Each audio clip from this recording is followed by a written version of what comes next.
Bonjour tout le monde, bienvenue chez moi. Aujourd'hui, on va faire un fromage fait à partir de lait de chèvre, affiné sur une courte période tout de même, le crottin de chèvre. Ne soyez pas intimidés par les nombreuses étapes de la recette, ça paraît plus long que ce l'est en réalité. C'est un fromage qui demande peu de temps du fromager. C'est que, bon, il faut être là, présent à chaque jour ou deux pour retourner le fromage, mais autrement, les cultures bactériennes vont faire le travail pour vous. Dans la recette, vous allez me voir utiliser des moules. Ce sont des moules que j'ai utilisés pour faire du fromage à la maison, pas nécessairement pour faire du crottin de chèvre. Habituellement, les moules vont être plus petits. Si vous vous souvenez, mes fromages sont quand même assez gros pour des crottins de chèvre. Mais quand on fait son fromage à la maison, on peut faire avec ce qu'on a, même si, bon, le fromage est un peu plus gros, qui va s'en plaindre? Et comme toujours, vous allez voir apparaître au cours de la vidéo des noms d'ingrédients obscurs qui vous diront probablement rien du tout si vous n'êtes pas déjà initié au fromage à la maison ou au fromage en général. C'est que, bon, dans la cuisine de tous les jours, personne n'utilise ces ingrédients, mais je vous le jure, ils existent. Maintenant, avec Internet, on peut tout acheter en ligne, se procurer ça, se les faire livrer chez nous sans le moindre tracas. Donc, faites un peu de recherche, je suis certain que vous allez trouver. Et sur ces bonnes paroles, voici la recette. Voici les fameux noms ésotériques auxquels je faisais référence, culture mésophile, Geotrichum candidum, présure et compagnie. Faites-vous-en pas avec ça, c'est possible maintenant avec Internet de tout commander en ligne et de se faire livrer à notre porte. Comme pour toutes les recettes de fromage ou de choses que l'on va laisser affiner longtemps, on veut du matériel propre pour ne pas contaminer nos choses. Ici, je fais bouillir tout ce qui peut l'être, soit le matériel en acier inoxydable. Pour le reste, j'utilise du vinaigre blanc dans un vaporisateur. La recette d'aujourd'hui est pour 4 litres de lait. J'utilise du lait de chèvre à 3,25 % de matière grasse. Cherchez un lait avec un taux de matière grasse le plus élevé possible, question d'avoir plus de rendement. Ce lait, nous allons le monter à température ambiante, soit environ 22-24 degrés Celsius. À ce lait, on va ajouter du chlorure de calcium. Le chlorure de calcium va servir à raffermir notre caillé qui a perdu un peu de son calcium avec la réfrigération. Mon lait ne sort pas directement d'une chèvre ici. Le dosage pour cet ingrédient, c'est 1/16e de cuillère à thé par litre de lait.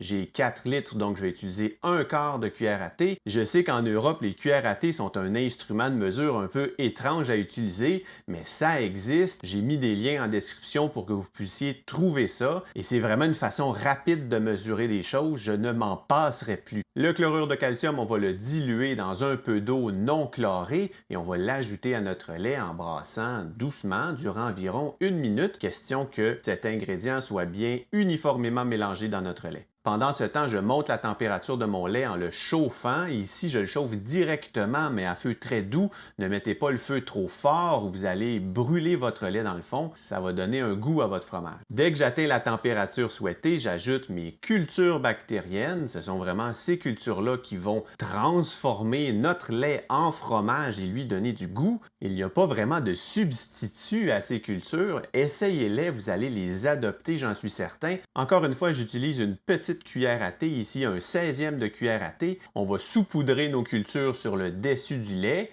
et on va ajouter le prochain ingrédient, ici du Geotrichum candidum. C'est ce qui va former la croûte, le duvet blanc autour de notre crottin de chèvre.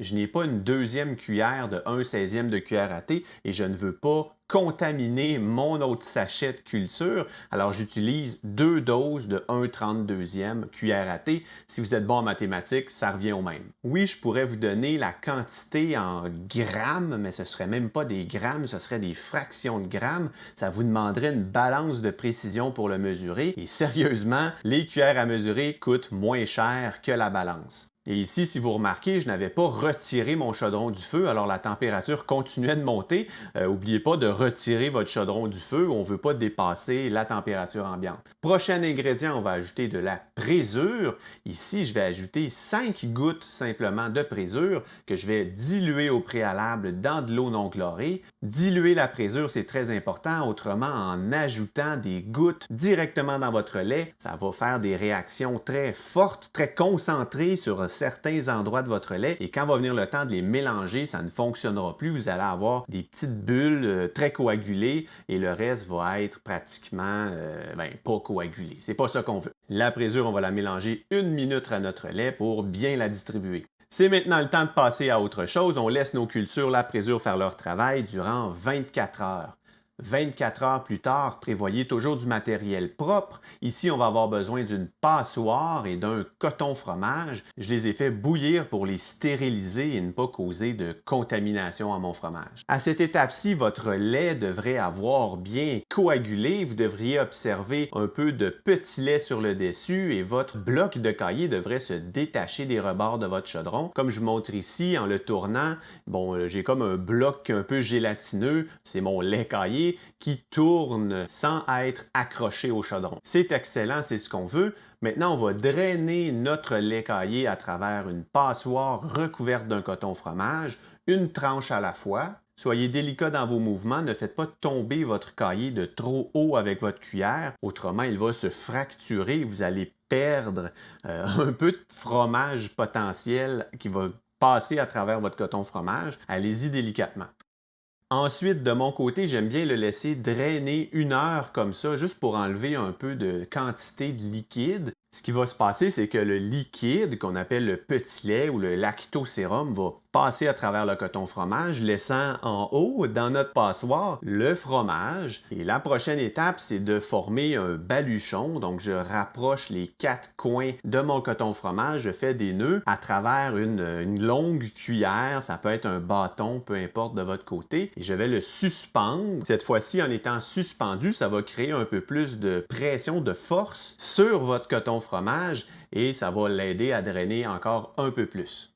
On va laisser égoutter notre baluchon durant 12 à 18 heures. On cherche une consistance qui est encore pas trop pâteuse, là. Il faut que ce soit encore un peu liquide. Dans mon cas, ma vie s'est insérée dans mon processus de fromage et j'ai dû la laisser drainer durant 24 heures. C'est un peu trop, vous allez voir le résultat. C'est beaucoup plus pâteux, crémeux, un peu comme un fromage à la crème que l'on formerait en bûchette. C'est pas tout à fait le résultat qu'on veut. J'aurais aimé que ce soit un peu plus liquide pour le mettre dans les moules. Ça aurait été plus facile et on aurait pu encore faire un drainage dans le moule. Ici, je dois ajouter pratiquement mon fromage à la crème de chèvre dans mes moules.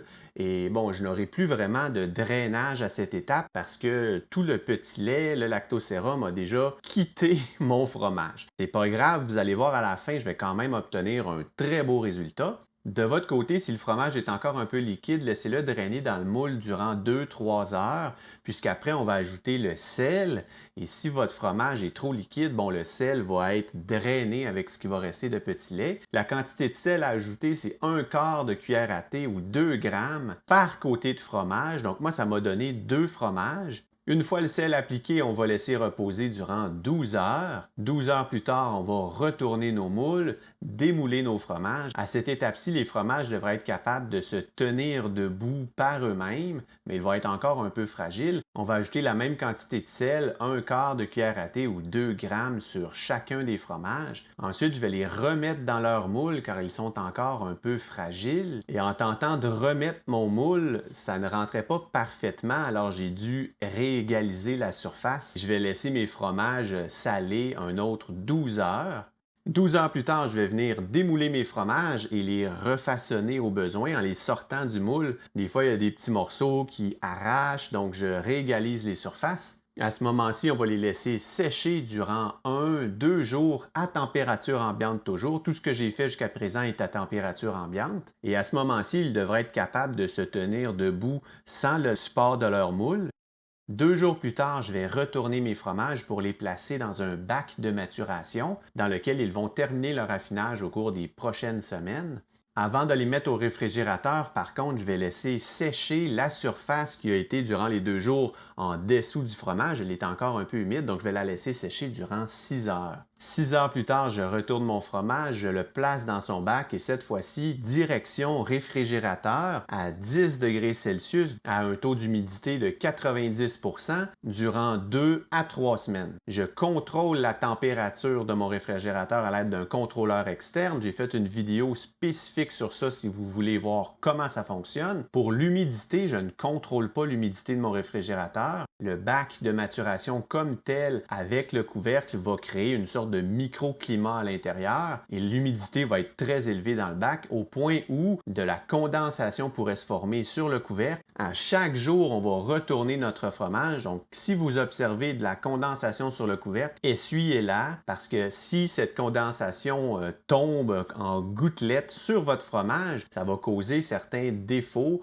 La croûte blanche pourrait ne pas être parfaite aux endroits où les gouttes sont tombées. Et à chaque jour, on retourne notre fromage, c'est bien important. Dans mon cas, la première journée, j'ai complètement oublié de le retourner, donc c'est seulement à la deuxième journée que je l'ai retourné et ça commence à accrocher un peu sur mon tapis de bambou. Et quand ça fait ça, vous risquez d'arracher des morceaux de croûte avec votre tapis de bambou et ça va causer certains défauts esthétiques à votre fromage. Dans les premiers jours, surtout, retournez à chaque jour, c'est très important. Le développement du duvet blanc est très rapide, agressif, va se diriger entre les petits bâtons de votre tapis de bambou et c'est ça qui va le faire accrocher et déchirer. Ensuite, je vous dirais, à partir de la deuxième semaine, la croûte s'est déjà bien formée et vous pourriez laisser 2-3 jours entre chaque retournement et ce ne serait pas trop grave et c'est d'ailleurs ce que j'ai fait. En venant retourner votre fromage à chaque jour, ça vous permet de voir l'état de l'humidité dans votre bac, d'essuyer au besoin votre couvercle, de voir la croûte de votre fromage se transformer sous vos yeux. Vraiment, c'est quelque chose de spécial à voir, d'incroyable même, je dirais. Dans mon cas, j'ai poursuivi l'affinage au-delà des 3 semaines. Je me suis rendu jusqu'à 4 semaines et demie. Vous pourrez voir mes impressions lors de la dégustation de ce fromage qui fera l'objet d'une vidéo à part entière. Si, comme moi, faire du fromage à la maison vous intéresse, je vous mets 2 vidéos juste ici. Cliquez, on se retrouve de l'autre côté. Je suis certain que vous allez apprendre quelque chose de nouveau. D'ici là, tout le monde, comme toujours, prenez soin de vous, faites du bon fromage et à la prochaine. Bye bye!